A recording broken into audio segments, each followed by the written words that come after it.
prep some Pathfinder. We're gonna prep some Skyhaven. That's what we're gonna be prepping. Alright, let's take this bear and put it in the discard pile, which in this world is over here. And then let's see. Give this a shuffle. There we go. Everybody's got a lot of status effects because they're pretty beat up. They're pretty beat up. It didn't go so hot last week. It was okay. Everyone's still alive, sort of. All right. We had to activate Mythic Dying, which was, you know, it's the first time for everything. All right. He loses that. They all lose their strength buff. I think they all still have it turned on. So we just go in here, do that. That'll turn that off. Cool. Alright. Everything else. What's this? Courageous Anthem? Yeah, everything else is fine. Everything else they came by, honestly. For better or for worse. So, I'm going to go to my Skyhaven notes. And then I'm going to go to my other Skyhaven notes. And we're going to try to cook some stuff up here. Alright, so Skyhaven and Skyhaven. We'll go like this. Yeah, sure. So we'll do that and that. Okay. This. Alright. 911 prep. Skill challenge to escape tunnels beneath the Stone Ward, featuring one of my favorite monsters, the Dark Mantle. Where are my Dark Mantle arts, you might ask? Where are they? I would not at this point make them fight. Yeah, right? I would not make them fight Dark Mantles. Raptor, you know what I'm talking about. You don't. That's how you end a campaign at level 1, is you send Dark Mantles. You're like, you know, I made a mistake. I don't actually want to play D&D with these guys. So we're going to send the Dark Mantles. And that will be the end of this campaign.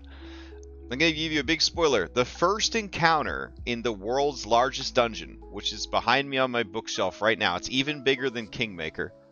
No, they still got oozes, but Dark Mantle it's everything. It's a flying octopus that has blind sight. It can cast darkness.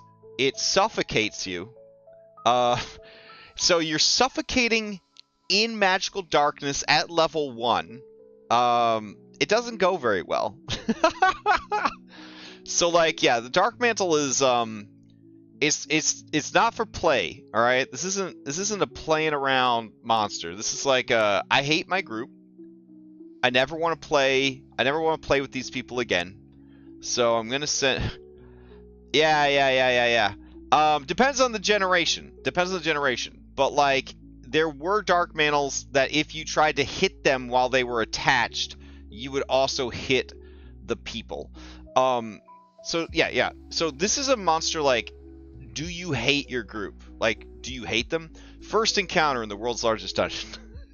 They're like, we want you to know right away what you signed up for. This is a horrible monster. I love him. I love this monster. So I thought like, yeah, that'd be fun. And then I was like, they have like wounded 7 and doomed 6. I don't think we should I don't think that Dark Mantles in a real fight is what we should be after. So instead, we're going to take this raw, unpolished, hopefully diamond that Le Robot came up with. And we're going to turn it into a skill challenge. Alright, so I said, tomorrow night, this was yesterday I said this, tomorrow night is going to be session 5 of our campaign. The heroes are badly beaten, but have successfully rescued Kalos, I think was supposed to be, and the missing Minotaur. Oh my god. Minotaur. That's not funny. Min.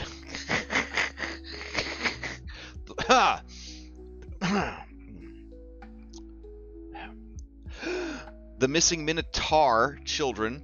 However, they overreached and were nearly wiped out by the level 4 mimic that I had designed as a hazard obstacle to avoid rather than fight. In the end, they lost custody of the slaver leader, using her as bargaining chip with the mimic. Now they are trying to use the slaver's escape tunnels to reach the surface. I don't want things to be too easy for them, because that's how I am.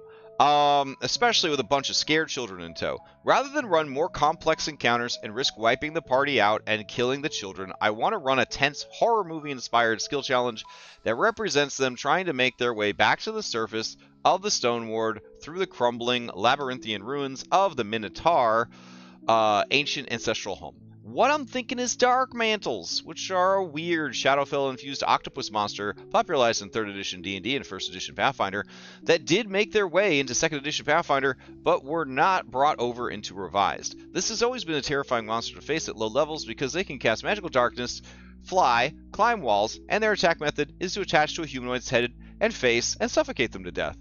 To let the adventurers know they're in a bad situation, I want them to stumble upon the one slaver who managed to escape using the escape tunnel, but they find his corpse dead, asphyxiated, and his face gone, the flesh beneath partially digested by acid.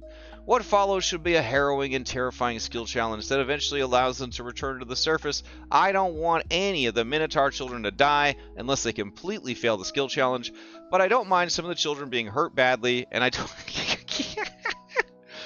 the things that I say as a dungeon master. And I don't mind the NPC companion, Kalos, being injured as well. With all this in mind, can you craft a suitable encounter for a party of 6 level 1 characters? Alright. So we have it here. And, let's see.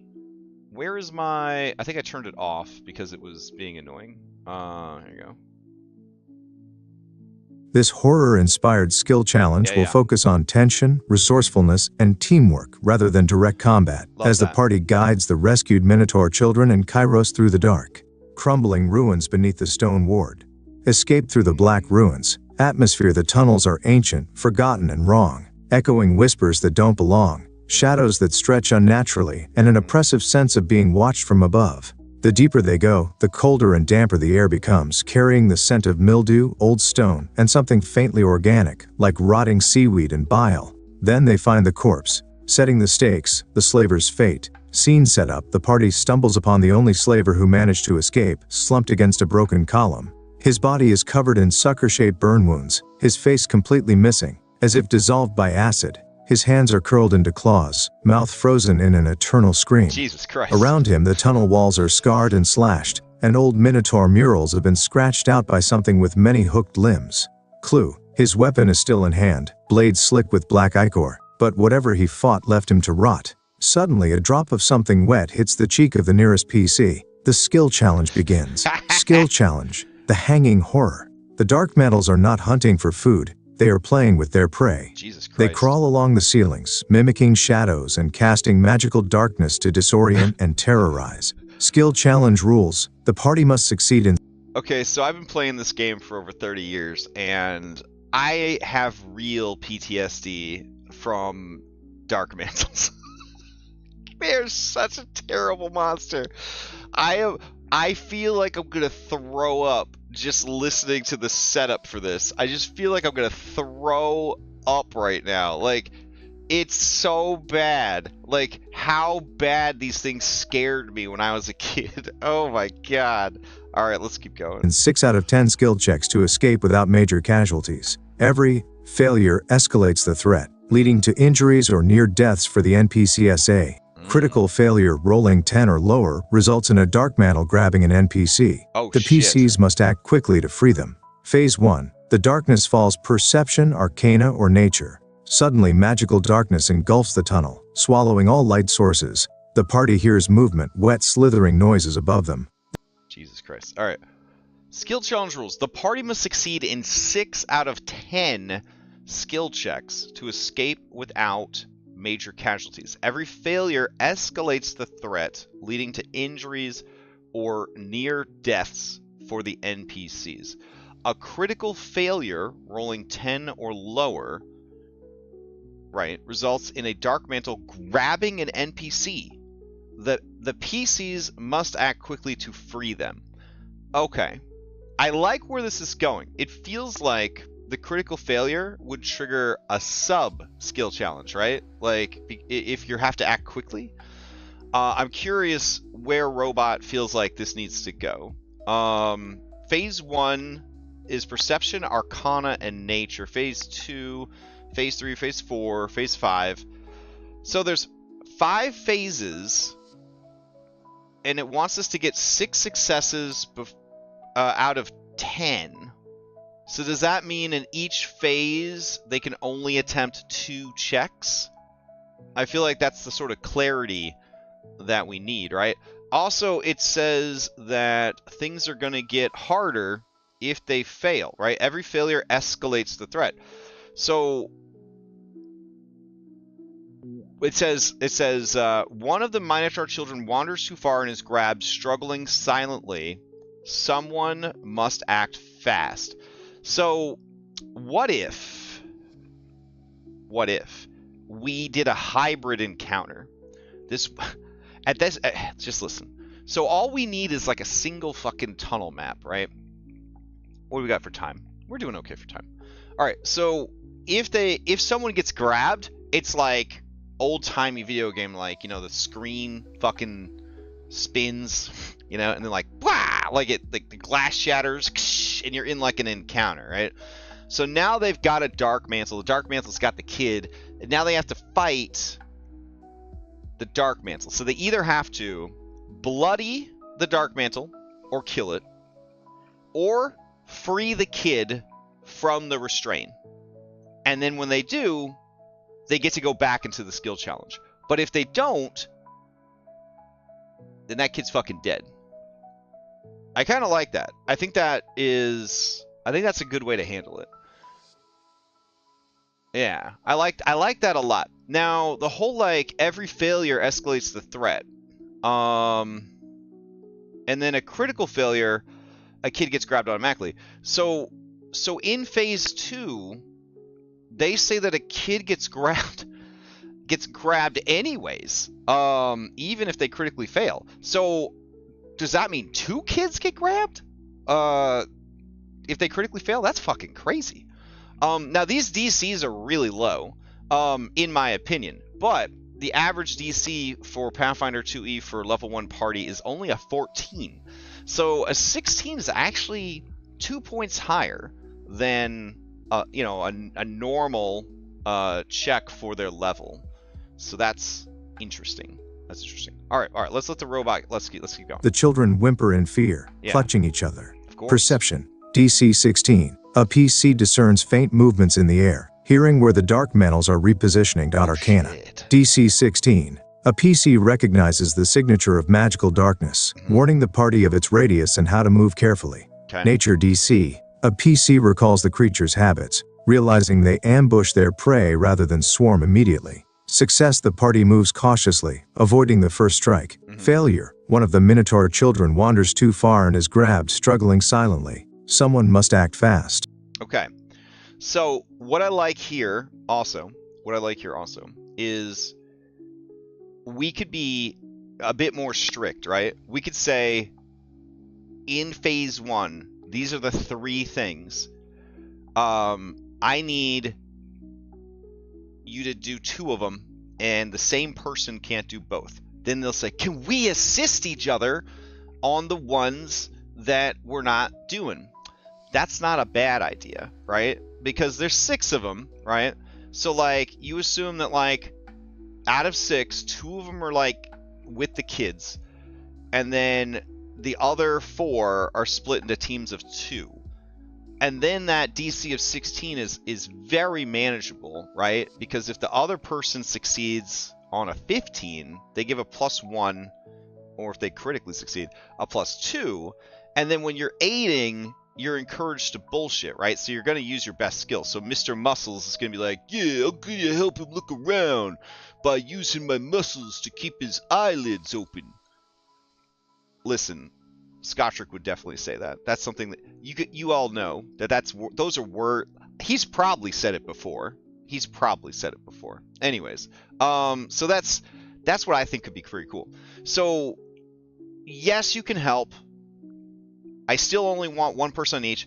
If you're helping one person, you can't help another person. I think that's really good.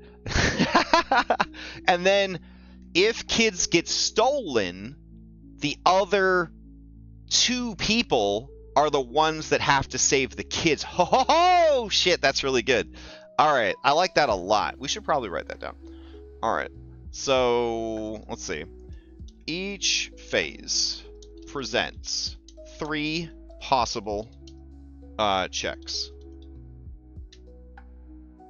Let's see. Okay. The party must complete 2 of the 3. No, not complete. Attempt. There we go. All right. So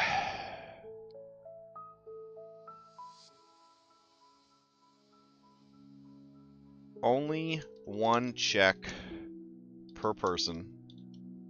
Oh, let's see. All right.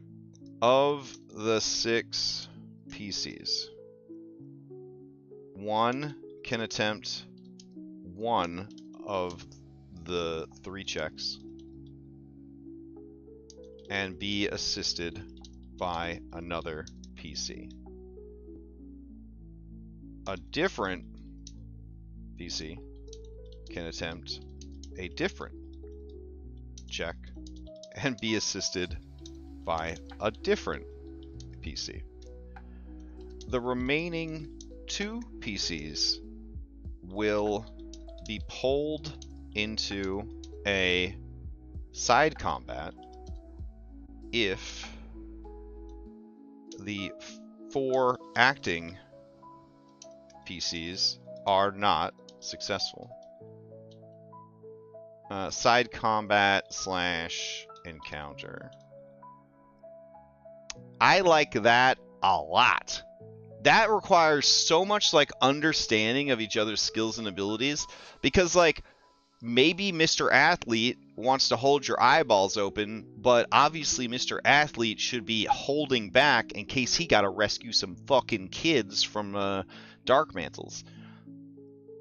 Right? So like this is a skill challenge that is for once actually being like, are you only good at fighting? Don't worry, fam. You're like the last resort. You're like the backup plan. You're the last line of defense if they screw this up.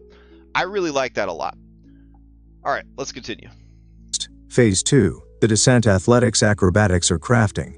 An old Minotaur bridge is partially collapsed, the only way forward requiring a jump or a precarious climb along loose stonework. Nice. Athletics DC. A strong PC carries a child across or stabilizes a portion of the bridge. Acrobatics. DC 16. A dexterous PC carefully leaps across, securing a rope for the others. Nice. Crafting DC 15. A clever PC reinforces the weak stone using scavenged materials. Success, everyone crosses safely before the Dark Mantles descend. Okay. Failure, the bridge collapses further, and Kairos is injured, wounded one saving a child. Phase 3, the first attack, reflex, athletics. I don't really like Kairos only being wounded. But what else? What could we really do about it? What could we really do about it? Like, people are already beat to shit. You know what I'm saying?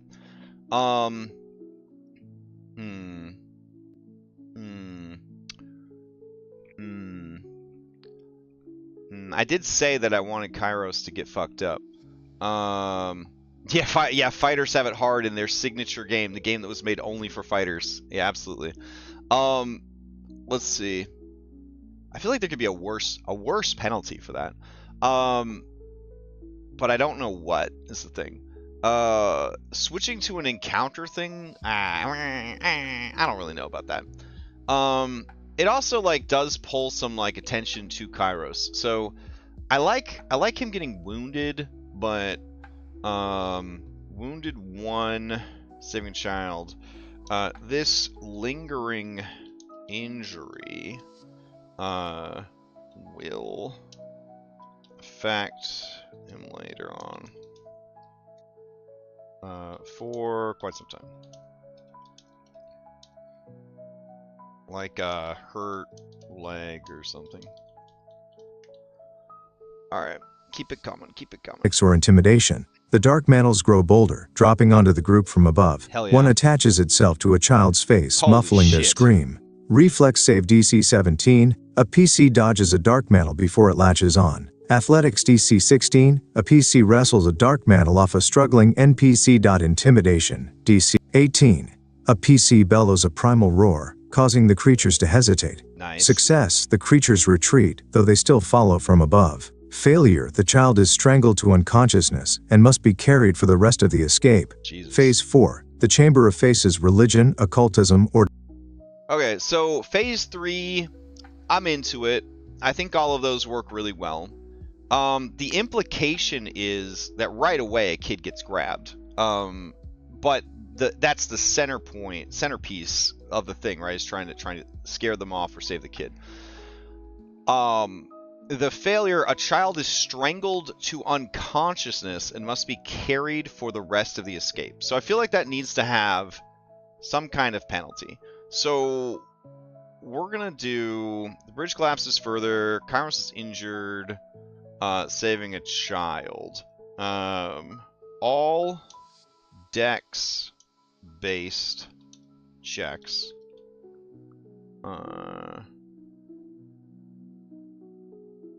Yeah, all dex-based checks for the rest of the challenge are made at -2. Alright, I like that. And then down here, we could say... Because it says it gets harder. That's what it said at the beginning. It gets harder with every failure. But it's not getting harder with every failure. So we'll put all... let's see, all dex. So this will be all strength-based checks for us. So the challenge remain -2. All right, continue. Or diplomacy. The party emerges into a vast domed chamber where hundreds of stone-carved minotaur faces stare down at them. Jesus the walls Christ. whisper with trapped voices, a long-forgotten place of reverence now defiled. Oh my the God. dark mantles don't enter this space, but the spirits here are restless. I love it. Religion DC. A PC calls upon the old gods, calming the lost spirits. Love it. Occultism DC. A PC deciphers the ancient glyphs, realizing a protective ward can be restored. Diplomacy okay. DC 16. A PC pleads with the spirits, urging them to offer guidance. Love it. Success. The spirits whisper the safe path out, avoiding the dark mantles. Failure. The dark mantles close in, sensing hesitation. One drags a child screaming into the darkness, Love it. forcing a desperate rescue. Phase 5. The final sprint, stealth, survival, or performance. The exit is within reach, but the dark mantles make one last attempt to pick off stragglers. The party must either sneak past, find a shortcut, or cause a distraction. Love it. Stealth DC 17. The group moves quietly, avoiding detection. Survival. DC. A PC finds an unmarked side path, bypassing the creatures. Performance DC. A PC creates a loud diversion, luring the creatures away. Success. The party emerges into the open, breathing fresh air. They are battered, but victorious. Failure. One dark mantle follows them to the surface, causing a final panic battle before escaping. Outcome. Alright, so I love that. Love that. So what I'm thinking is one dark mantle, comma, the dark mantle alpha follows them towards, it wouldn't go to the fucking surface, towards the surface, causing a final panic battle for escaping. Need a mining hub map. Alright. Speaking of maps, we should probably make sure we don't get logged out of Foundry while we're working. Alright. Love that. That's good. Alright. Common rewards. Perfect success. 6+ successes. Everyone survives with minimal injuries. That's nice. Party gains lore about the Minotaur ruins and their lost gods. Seraphim or another ally may recognize the glyphs from the Chamber of Faces, leading to future quests. Partial success. 4 to 5 successes. Some Minotaur... Alright, so let me just tell you. She hasn't been introduced yet, but this is Seraphim, okay? This is a very Skull and Shackles NPC, alright? Obviously Skull and Shackles is the grandfather / father time travel of Skyhaven. the AI is completely in love with her. Like, any chance to mention her, to involve her in a quest, to bring her up, to name drop her, to ask how she's doing, it always comes up. Yeah, it's like, yeah, maybe Seraphim could be here and she could kiss me on the mouth. Wait, what? What did you say? Yeah, Seraphim is in love with AI. Is she? Alright, let's see. Keep going. Or children are injured. Wounded one, Kairos, is seriously hurt but survives. Damn. Party is physically and mentally exhausted. No Failure shit. 3 or fewer successes. One Minotaur child is Okay, obviously yes. Is that just the fatigue status? Is that physically and mentally exhausted is? Like, no shit, bro. Alright, we'll put fatigued and stupefied. Alright, cool. Let's keep going. permanently lost. Kairos is grievously injured and needs urgent healing. The Dark Mantles continue to hunt them, possibly following them into the city. Final thoughts. This skill challenge turns a dangerous combat scenario into a tense, cinematic survival horror moment. It reinforces the weight of failure, while still allowing for heroic problem solving. Would you like me to add role-play dialogue prompts for NPCs, or expand on the Dark Mantle's behavior? Alright, actually, yes. Can you give me some scary, desperate NPC barks I can use during the encounter? Also, not related, but I have been meaning to tell you that I love how you have started using emojis all the time, period. I find they help me with my dysfunction. So it has made it even easier to read and follow your amazing work. Okay.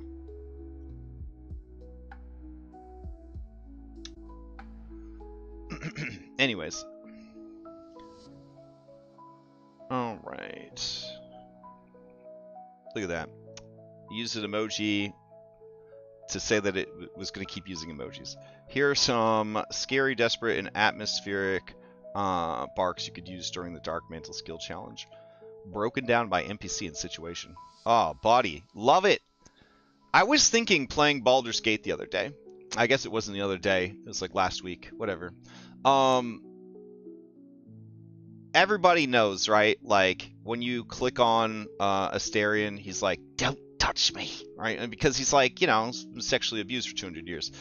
So, like, you get, like, that feeling of, like, I'm interacting with the character. This is the character, right? The character signature barks, right? Like, everybody who was a kid back in the 90s and loved D&D, you know that Jaheira had the best barks. You know what I'm saying? So good that they're iconic. They brought them into Baldur's Gate 3 with her, right? Like, they're so good. So why aren't we doing that? You know what I mean? Like, why don't our NPCs have, like, signature barks? You know what I mean? Why don't they have some like catchphrases, I guess? So that's something that I'm thinking about trying to incorporate, you know? Maybe, like, add it to their character, like the NPC sheet somewhere, so I remember to actually use them. But I feel like that'd be kind of cool, you know? I used to feel that it was disingenuous, you know what I mean? Like, nobody's like that, right? Nobody's like that. But then I started to pay attention to real people, and they do all have catchphrases. Everybody's got at least one person in their life that keeps saying, that's fair. And you're like, what? And they're like, that's fair. And you're like, I said that I picked up some coffee on the way to work. I'm like, yeah, that's fair. That's fair. Is it? Yeah, so like there's people have catchphrases. And those catchphrases, sometimes they change. Frequently they change. Sometimes they're eternal, right? So it is actually a phenomenon that happens. We do associate a certain way of speaking and certain things with certain people. So like, it's not just you. My kid does it too. Like a lot of people I know. It's real popular right now. Language is, constantly evolving. It's a social structure.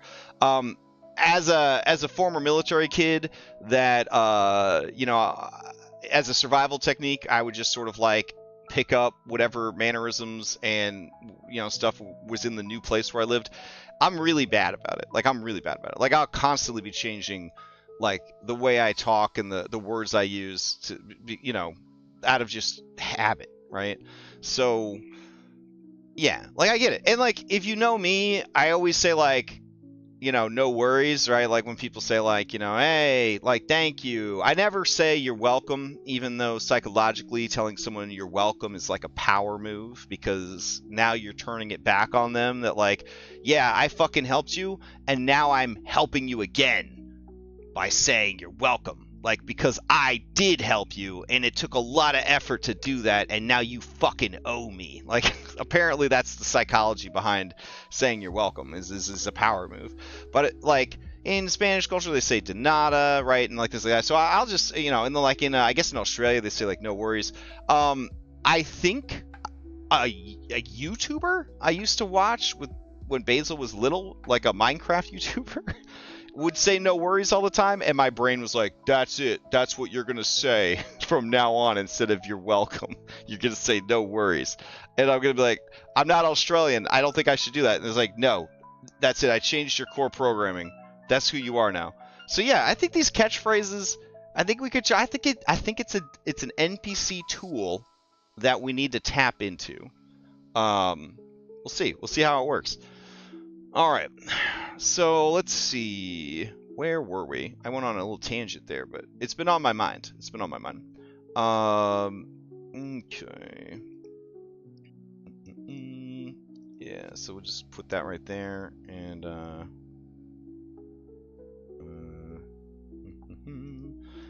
again, I don't know how to tell it that Seraphim's not here. She's not with this group of people. Alright, let's see. Go for it. I'm really glad the emojis are helpful for you. I'll keep using them. Here are some scary, desperate, and atmospheric NPC barks you can use during the Dark Mantle skill challenge, broken down by NPC and situation to fit the tension of the moment. General horror atmosphere, everyone. These can be used by any character or in narration to create tension. Did you hear that? Something just moved. Above us. The shadows are wrong. They're shifting, whispered. We're not alone. It's so dark. I love that shit. I can't see anything, something. Just brushed my neck. It's in here with us, don't scream. They hunt by sound, the wet sound of something dripping. But from above, the Minotaur kid's terrified and panicking. I want to go home. I want to go home. Crying, please don't let them take me. Why did it take his face? What kind of monster does that? Whimpering. It's watching us. I can feel it. Hyperventilating. So I can't breathe. I can't. No, it's got me. Help. If one gets grabbed. Desperate. We have to run for being saved. I thought I was dead. I thought I was. One of them.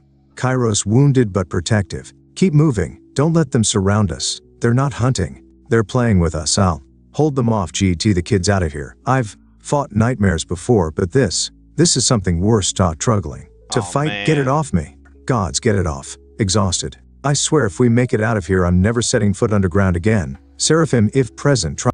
If present. I want her there. Please. Can she tell me, is she there? Did she ask about me? Echoing memory from the slaver's corpse. I love that. Wow. That's pretty good. Because, speak with dead is a thing. Someone grabbed, muffled screaming and sounds of desperate last-ditch moments. Kids sobbing. I can't keep running. Oh, these are so good. I don't care what the haters out there say. Like, if you're new, no, it doesn't matter if you're new. But imagine if you're, like, new to DMing and you don't know, like, that you can say stuff like this with your NPCs. Like, you don't, like, this is really good stuff. Like, this is really good stuff. And then it actually prompted me. It said, do you want to talk about this stuff? Like, that's great. Let me know if you want to add more. I can add specific barks for critical failures, last-second rescues, and even hallucinations from the darkness. Oh. All right. Anyways, let's get back here. We want a mine. So what do we got? Bailey Wiki says I've got a desert. All right. Bailey Wiki says I've got a scrolling cave and mine. That's pretty good. But good old Tom Cardo says I have a dwarven mine. Good for you, Tom. Let's see. I have a mine that is collapsed. Even better. All right. I think Tom Cardos is the big hero here. All right. This is up at the surface. That's good. Okay. Yeah. All right. We'll go with this. I have a very good map that we could use, but I don't have it set up in Foundry, and I don't feel like setting up a map in Foundry. So we're gonna go with the Tom Cardos. Excuse me. I'm gonna go Tom Cardos one. All right. So what we can do also is we could bring in this right here. Import that scene. And then we can cut it up, right? Because these are like vignettes, right? These are like little snippets. These are little snippets. So we don't actually need the whole fucking map. So we could just take like a piece here and a piece there, and then it should be fine. Let's see. I like this one for the bridge over darkness. So I think that one's pretty good. So we'll bring that one in too.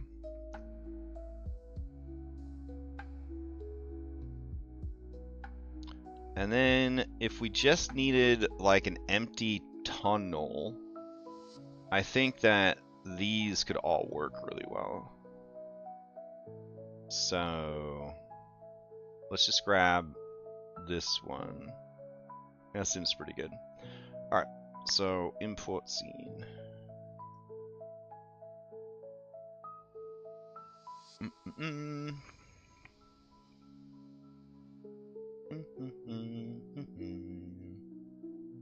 Alright, so they've all been added.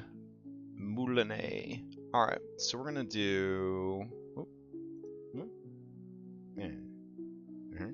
We're gonna do a new folder. We're gonna call it Stone Ward Tunnels. Okay. Then we're going to grab these guys and throw them into here. There you go. And then we're gonna hop over, take a little gander at them. Alright, so again, love this, like, bridge that they've got to get across. Like, that's a cool place to have to deal with them. So we're going to go in here, and I'm going to fuck it up a little bit. I'm going to add some walls. We're going to snap to grid, and I'm thinking like this. Yeah. And like that, right? So you don't know how long the bridge is. There we go. And then this area, we want it to be heckin' dark. So we could make the whole map dark, which is certainly a way to do it. Or we could just use a region to make it dark. I don't really see the harm in just making the whole thing dark. So we'll just go here and we'll just turn out the lights in the scene. Alright. Ooh, it's getting dark. Alright, I'm going to turn on GM view. There we go. Alright. So, if we took... I don't know. Dom says the party token can fucking see, which I love that. So let's get the party token out. What? Oh, let me leave the DM's view. Oh, it's pretty dark. All right, cool. Tom, do you have Fog of War set up on your maps? That's dirty. Oh well. I hate Fog of War. Where is it? disgusting. All right. How dare you? All right, so that's good. What else can we set up any other scenes in here? I like the stairs. That's kind of cool. I like the idea that maybe they have to fight this thing on the bridge. Oh, like the boss one is like right at the end there. Ooh, that's pretty good. All right, let's go into here. All right, I do like what's going on here. This is pretty cool. Where would be a good tunnel to face some dark mantles? This seems like a good spot. So it's actually it's actually blocked off by rocks. That's kind of perfect. Yeah, so this will be where we throw another encounter. This would be a good spot over here, so that's fine. And then what do we got here? Ah, yeah, nice big open room. Got a tunnel off to the side here. Got some tracks. So these are all great. This is all great. This is good. All right, so now we need some dark mantles. So, all right, dark mantles. I know you still exist. How dare you? Yeah, give me that. Crown of the Kobold King. Doesn't have art for it though. All right, did I make art for the dark mantle already? I think I did. Let me see.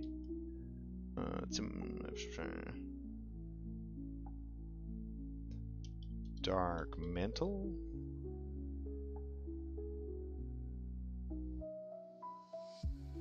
Oh man, that's an oldie right there. That's a classic dark mantle.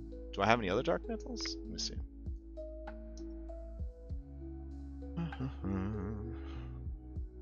Oh, that's no, we're not gonna do the 4th edition dark mantle. That's too scary. All right.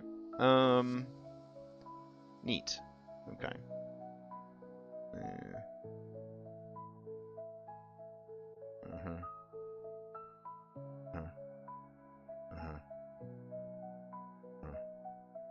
Okay. All right. So let's see. Where did the dark mantle end up? Ah, right here. All right. Uncommon small beast. Maybe it's in the Kobold King folder. Let me see. Oh. Kobold King. Actors. Dark Talon Kobolds. What? Where did I put my dark mantles? Whatever. We got a dark mantle miniature. I guess we could just use it. Alright. So we'll go here. And then we'll go here. And I guess I'll just go down to tokens. Aberrations. I don't see any dark mantles in there. Alright, we'll just grab the one I downloaded. Alright. Cool.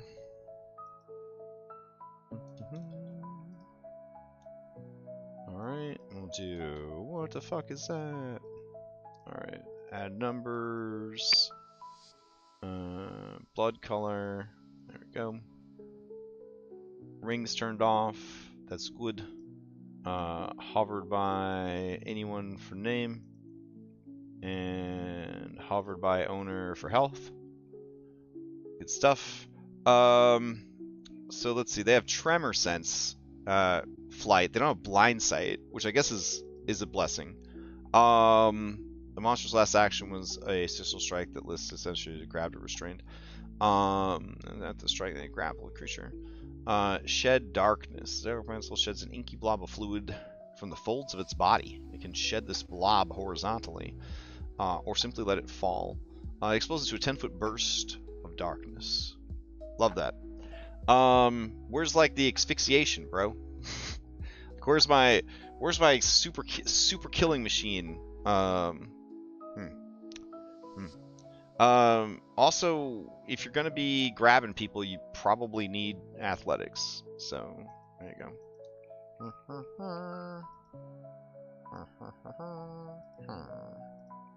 There you go. 7. Cool. Alright. Dark Mantle. Still no asphyxiation, though. Okay. Let's see. 5E. Dark Mantle.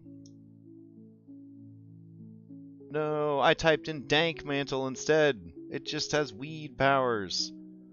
The Dark Mantle Enveloper is a level 8 lurker with 76 hit points. Alright. It has a shadow field that reduces bright light to dim light, which is active, blah, blah, blah. Its main attack is to engulf. Oh, that's incredible. When it engulfs a target, they are considered blind until the grab ends. Alright. Let's see. So we're gonna put Deadly Embrace. There we go. Oh, here. Go down here to passives. There we go. Alright. Any creature grabbed by the Dark Mantle is blinded while the grab persists. Okay. Any creature restrained by the Dark Mantle is suffocating.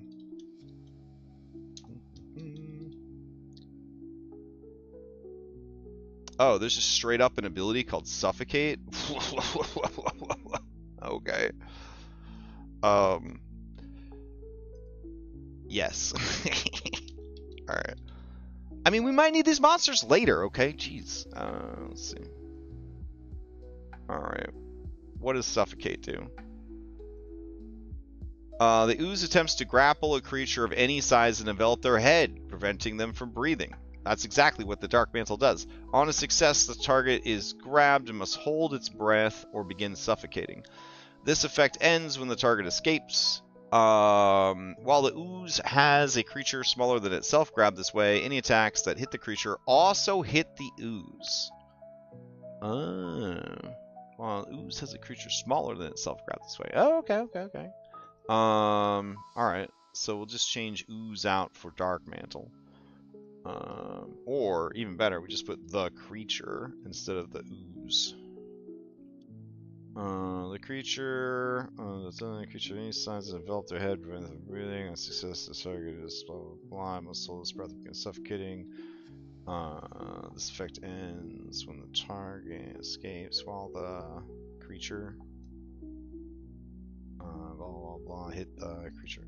Alright. Any attacks that hit the creature also hit the hit this creature. That hit the grabbed. There we go. Creature also hit this creature. The creatures. Alright. Cool. So we could still use the passive Deadly Embrace, and it would just be any creature restrained by the Dark Mantle is yeah. Yeah, perfect. It's already there. Okay. Alright. I'm into it.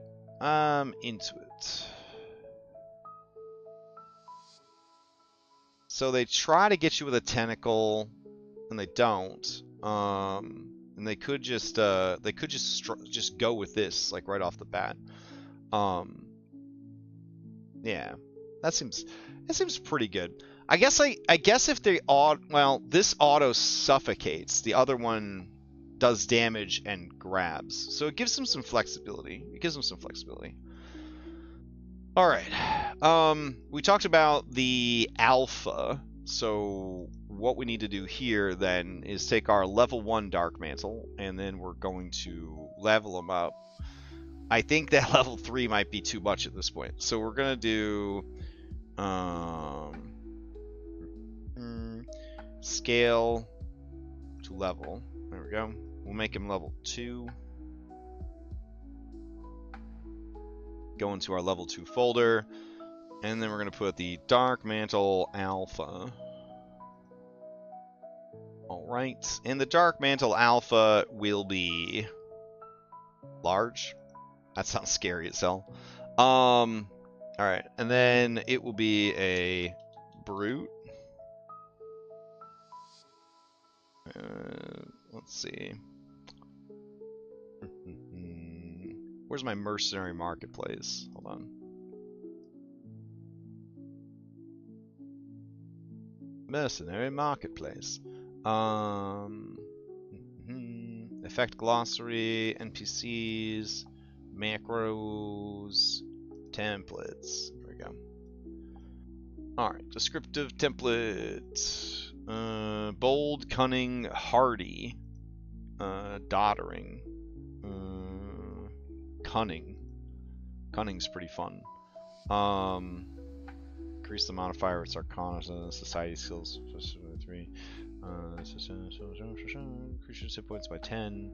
It gets Cunning Ploy and Cunning Sidestep. Or Cunning Sidestep. Oh.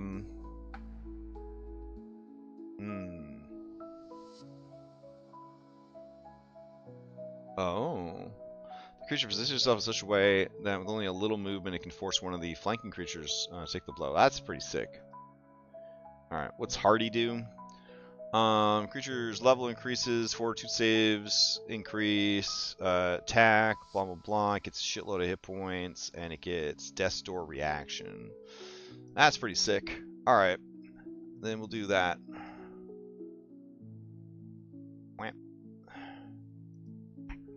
Alright. Cool. So go back over here and the map. Yeah. Alright. Good. Okay. I like that. I like that. It might be a little too strong, actually. Might be a little too strong. Because didn't we say that they were gonna, like... What did we say they were gonna do? They were gonna run into... Well, what do our notes say? Hold on. Outcome reward. Phase 5, final sprint. 1 Dark Mantle. The Dark Mantle Alpha follows them towards the surface, causing a final panic battle before escaping. So you only have to bloody it. So there is that. I do like that, them facing it on the bridge or whatever on their way out of the thing. That's pretty cool. All right. All right. I think that's pretty good. Cool. All right. So with all that sorted, let's see. Now they'll be back in the city, and that's great. So let's grab this. There we go. All right. So that's such an adorable octopus. Game advert. I guess we don't really need the game advert anymore. I'll delete it when we don't need a when we run out of our 100 tabs. You can only have 100 tabs. These are the arcs. Let's see, PCs. Music, sure. Wrap list. Cloud Sculptor archetype.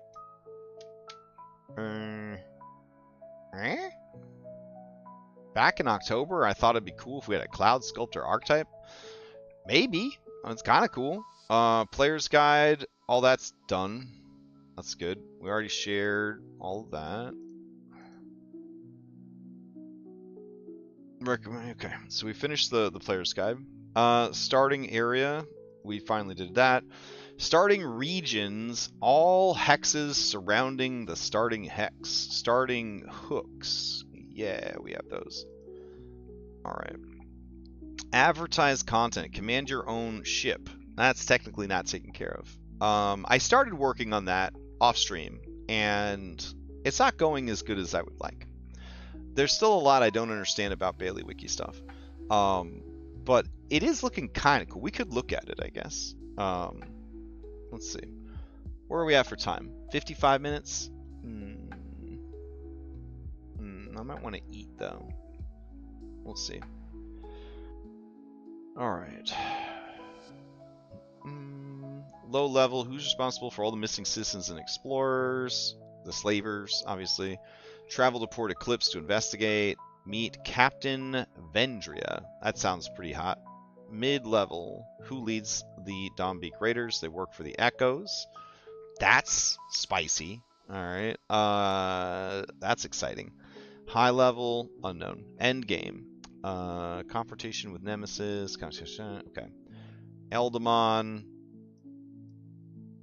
I was so excited for Eldamon, and then I decided to have 6-player groups, and all my Eldamon dreams fucking went in the toilet. Sailing events.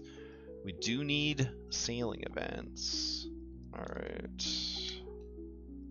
Resources. What do we got here? Yeah. Oh, okay. Alright. Overall, not terrible. Not a terrible amount of prep that we don't have, that we have unfinished here. Yeah. I would say we're gonna move all these guys up. Go.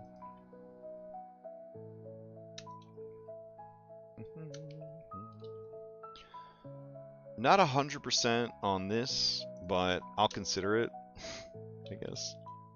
And then all this is taken care of. Known history. Alright. To quickly give a creature... Oh, yeah. So, create an air elemental template in Foundry FVTT. That'd be pretty cool. That'd be pretty cool. Sailing events, and then resources, which I haven't watched either of those videos yet. I'm telling you the truth right now. Okay. So let's see. Session 1. Alright. All of that got taken care of. Flavor text for Oscar.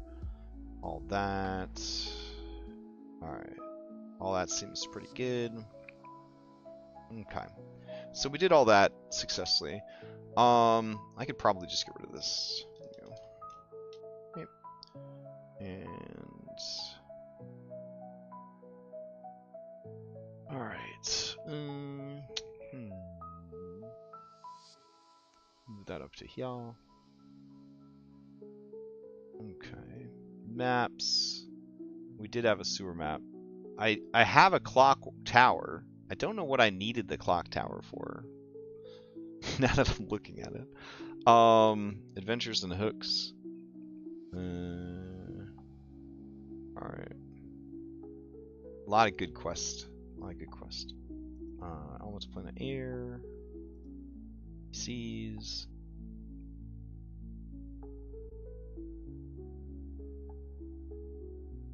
Kalos. Alright.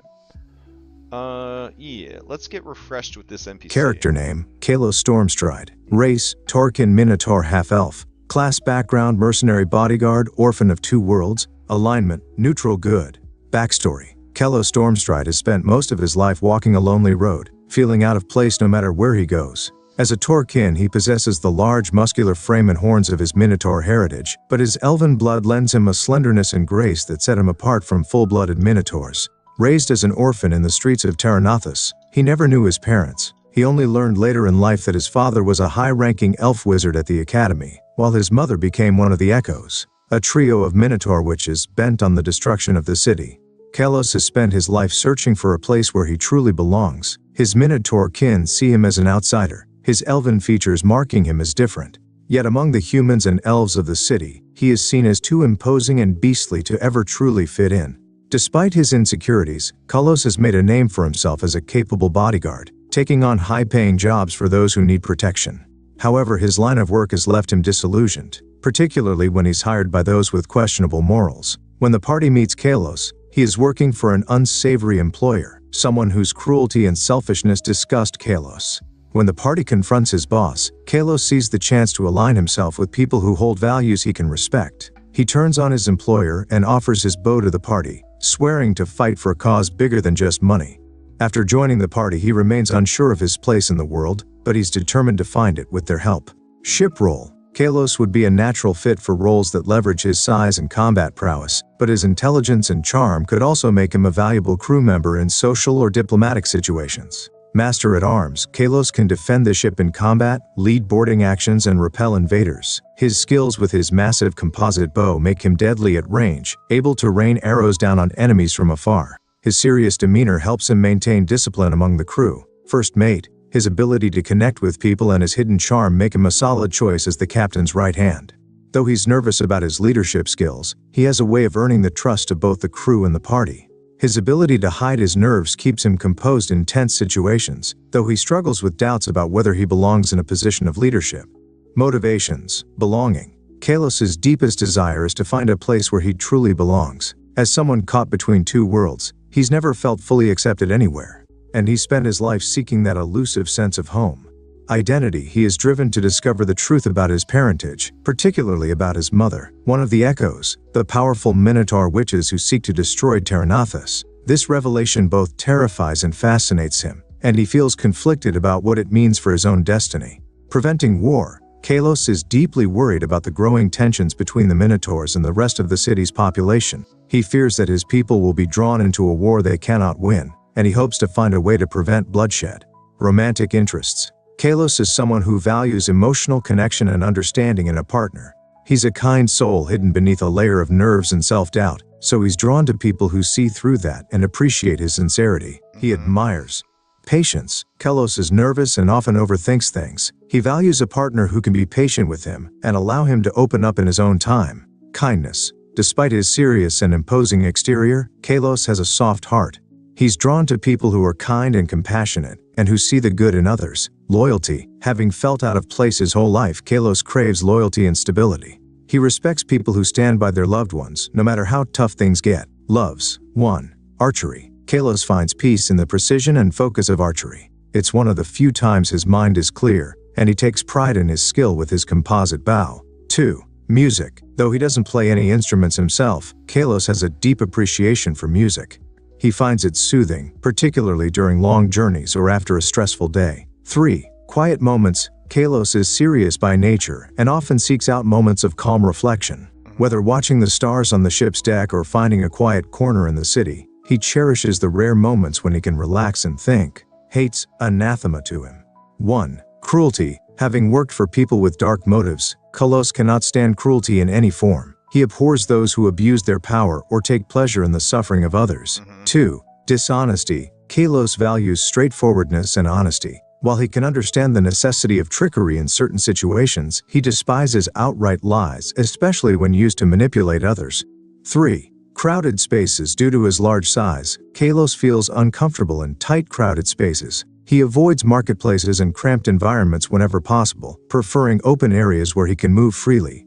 Personality. Serious and thoughtful. Kalos doesn't talk much, but when he does, his words carry weight. He's introspective and often lost in thought, especially about his past and where he fits into the world. Okay, that's pretty good. That's pretty good. All right. Let's see.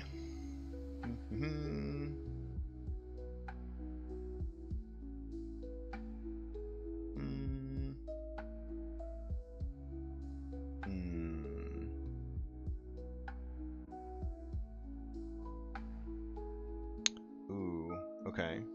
I need...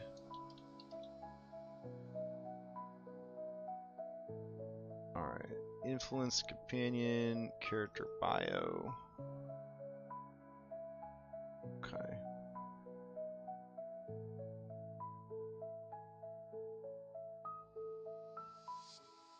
Alright, so we're gonna do like this. We're gonna say Can you try again, but match this format? Alright. I like Callus. I think Callus is cool.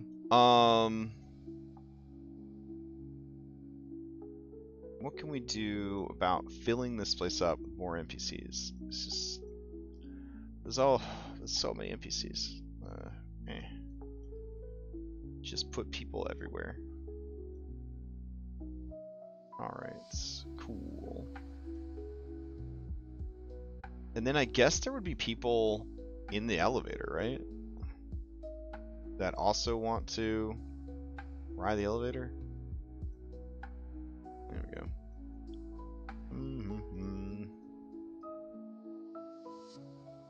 Alright, then we do guard. Eh. Alright. Would there really be that many guards in the elevator? Yeah, sure, why not? They don't have anything else to do. Okay, so that's good. We got people there.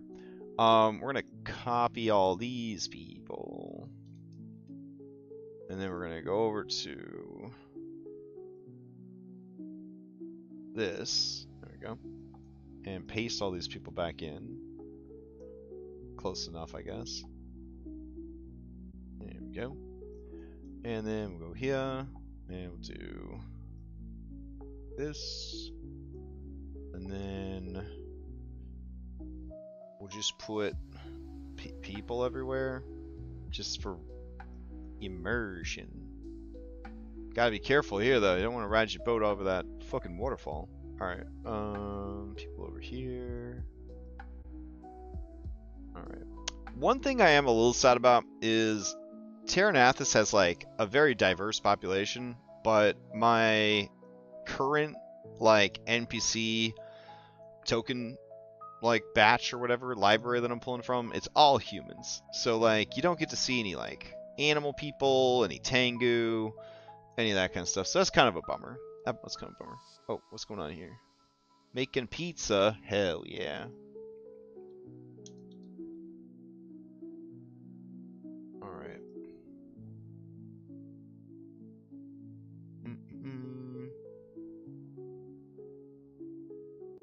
Okay. And then let's see if the this got cleaned up a little bit.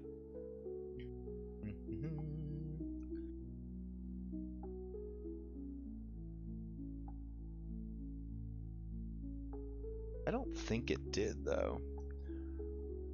Let's see. Influence system for Kalos Stormstride. Kalos is cautiously helpful but not guarded. Initial influence tier. Professional tier 1, starting attitude. Discovery checks, learn what influences him. Yeah, all that's actually pretty good. Influence thresholds and effects.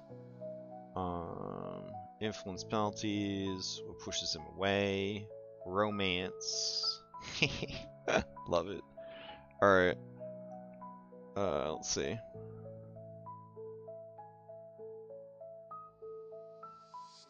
Yeah, but like, part of what made the Dungeons and Dragons movie so wonderful was like the terrible like practical special effects, like Muppet looking Tabaxi and Aarakocra and all that. Like, you know, it was good. It was really good. And I want, you know, I want that again. And I had that in Alkenstar.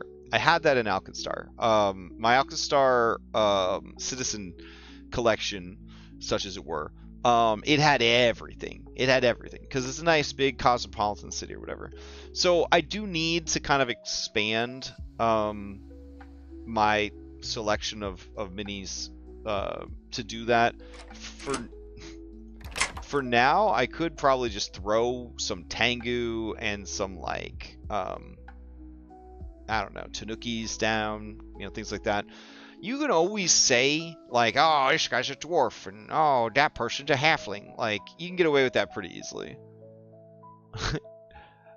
Yeah, you saw the movie. They were all like, practical effects costumes. So they kind of look like Muppets a little bit. Let's see. So the party comes here. They ride the elevator. Obviously, they get attacked while they're in the elevator. But is there like a viewing glass? I feel like that would be just sick if there was a viewing glass. So we should change these, yeah, to be see-through. Yeah, that'd be cool. All right. So let's see. We'll use what's it called? Mass edit to do this.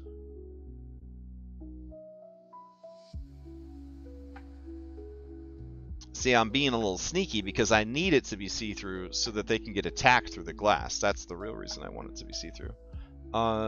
Sight restriction, none. Light restriction, none. Sound restriction, limited. Apply. And those should still be doors. Yeah, nice. Alright, then this cool bar here. Man, you're just in the way, dude. I don't know what to tell you. I'm just gonna delete these. Okay. And then that lets the birdos attack. So if we go back down to the first floor, we can grab all these again. And the same deal. We'll do light restriction none, sight restriction none, sound restriction limited, apply. I kind of want to go into... No, not levels. Fuck you. Alright, I want to go into Bailey Wiki stuff. I'm going to go to sound. And we're going to look up engine. Yeah.